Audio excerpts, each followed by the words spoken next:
కాళ్లలో నొప్పి, నరాల వాపు వంటి లక్షణాలతో బాధపడుతున్నారా? వెరికోస్ వెయిన్స్ లో అత్యాధునిక చికిత్స ఏవిస్ వాస్కులర్ సెంటర్. నమస్కారం. నేను రమారావి. జూలై మాసంలో చాలా ప్రత్యేకమైన రోజులు ఉన్నాయండి.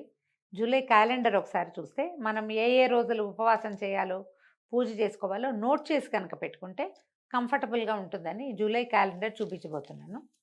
జూలై 1వ తారీఖు హడావిడేం లేదండి. జూలై 2వ తారీఖు ఏకాదశి. ఇది ఏ మాసం వచ్చింది? జ్యేష్ఠ బహుళ ఏకాదశి, యోగిని ఏకాదశి అంటారు దీన్ని. ఈ బహుళ ఏకాదశి నాడు ఉపవాసం ఉండటము, ద్వాదశి నాడు భోజనం చేసి ద్వాదశి పారాయణ చేసుకోవటము, ఎవరైనా బ్రాహ్మణులకో మనకి అవకాశం ఉంటే ముత్తైదువులకో మోయనివ్వటం, అలా ఏదైనా చేయొచ్చు. తాంబూలం ఇచ్చుకోవచ్చు. గుడికి వెళ్ళి గుళ్ళో తాంబూలం కూడా ఇచ్చి రావచ్చు. అయితే 2వ తారీఖు తర్వాత 5వ తారీఖు జ్యేష్ఠ బహుళ అమావాస్య, జ్యేష్ఠ మాసం వెళ్ళిపోతుంది. 6వ తారీఖు మొదటి రోజు నుంచి మనకి 6వ తారీఖు నుంచి ఆషాఢ మాసం మొదలవుతుంది. అయితే ఆషాఢం అనగానే ఆరోగ్య మాసంగా చెప్తారు ఆషాఢాన్ని. ఈ ఆషాఢ మాసంలో ప్రత్యేకంగా తప్పకుండా 4 ఆదివారాలు మునగాకు తినటం, 2 సార్లు 3 సార్లు గోరింటాకు స్త్రీలు చేతికి ధరించడము మంచిది, ఆరోగ్యదాయకంగా చెప్తారు. చేతులకే కాదండి, కాళ్ళకి కూడా పెట్టుకుంటే మంచిది, ఒంట్లో వేడి తగ్గుతుంది అంటారు. 6వ తారీఖు మొదలైన ఆషాఢ మాసంలో 2వ రోజు ఆదివారమే వస్తుంది, 7వ తారీఖు. ఇక్కడ ఏంటంటే మనకి తెలంగాణ ప్రాంతంలో బోనాలు ప్రారంభమవుతాయి. మొదటి రోజున లష్కర్ బోనాలు అని చెప్తారు. 7వ తారీఖు లష్కర్ బోనాలు అంటారు. ఇక్కడ పద్ధతి ప్రకారం చేసుకుంటామన్నమాట. తర్వాత 8, 9, 10, 11 వరుసగా ఈ రోజులన్నిట్లలో కూడా మనకి ఆషాఢ అంతాలకు మొదటి రోజు నుంచి వారాహి నవరాత్రులు ప్రారంభమవుతాయి.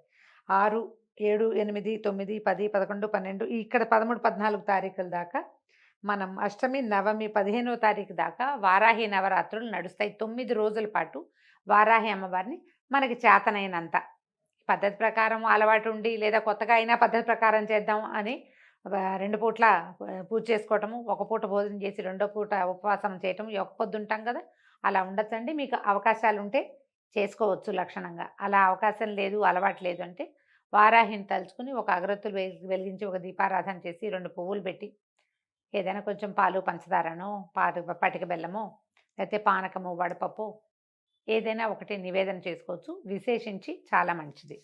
అక్కడి నుంచి 13, 14 లేదు, 17వ తారీఖు మళ్ళీ ఏకాదశి వస్తుందండి.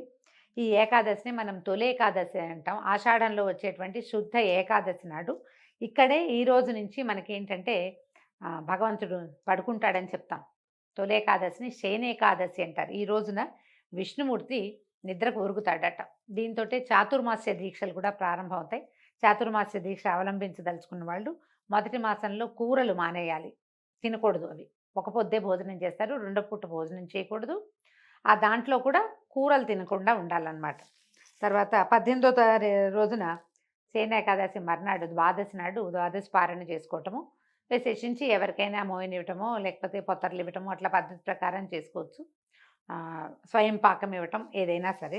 తర్వాత 19, 20, 21 జూలై 21 గురు పౌర్ణిమ వస్తుంది.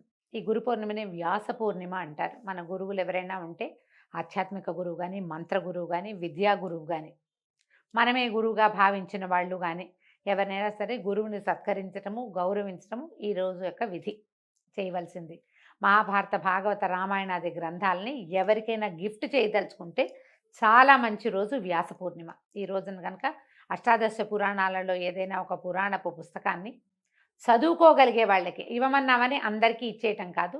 ఎవరైతే వాటి పట్ల ఆసక్తిగా ఉంటారో వారు చదవటానికి దోహద క్రియ గనక మనం చేస్తే అది విశేషించి వచ్చే జన్మలో మంచి జ్ఞానవంతులైన సంతానం కలుగుతారని, మనకు కూడా ఆత్మజ్ఞానం లభిస్తుందని చెప్తారు. అవకాశం ఉంటే చేసుకోవచ్చు. తర్వాత 22, 23 వరుసగా ఈ రోజులన్నీ సాధారణమైన రోజులుగానే కనిపిస్తాయండి. 24వ తారీఖు 24 సంకటహర చతుర్థి. ఈ సంకటహర చతుర్థి అంటే ఉదయకాలం ఉపవాసం ఉండి సాయంకాలం వినాయక వ్రతం కానీ, పూజా విధానం కానీ అవలంబించడం. ఇది చుక్కలు చూశాక మనం ఉపవాసం విడవాలని చెప్తారండి. వర్షాకాలం కదా, చుక్కలు కనపడట్లేదని ఆహారం మానేయబోకండి.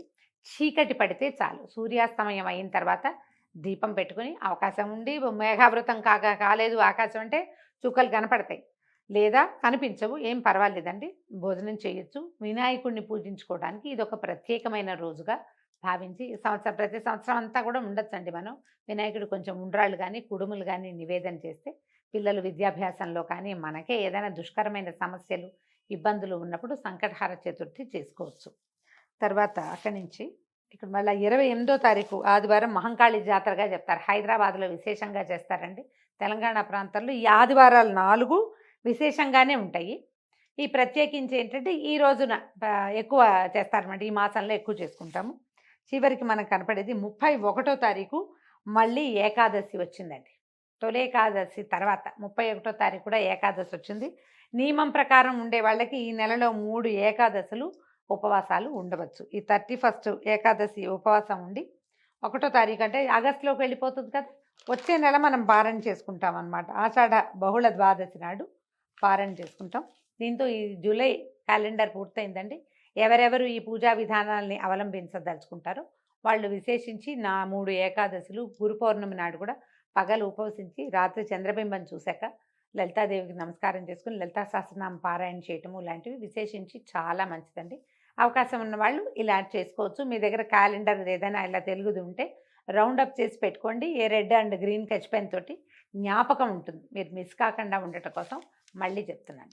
సెలవు. సుమన్ టీవీలో మీ పర్సనల్ అండ్ బిజినెస్ ప్రమోషన్స్ కోసం కింది నెంబర్కి కాంటాక్ట్ చేయండి.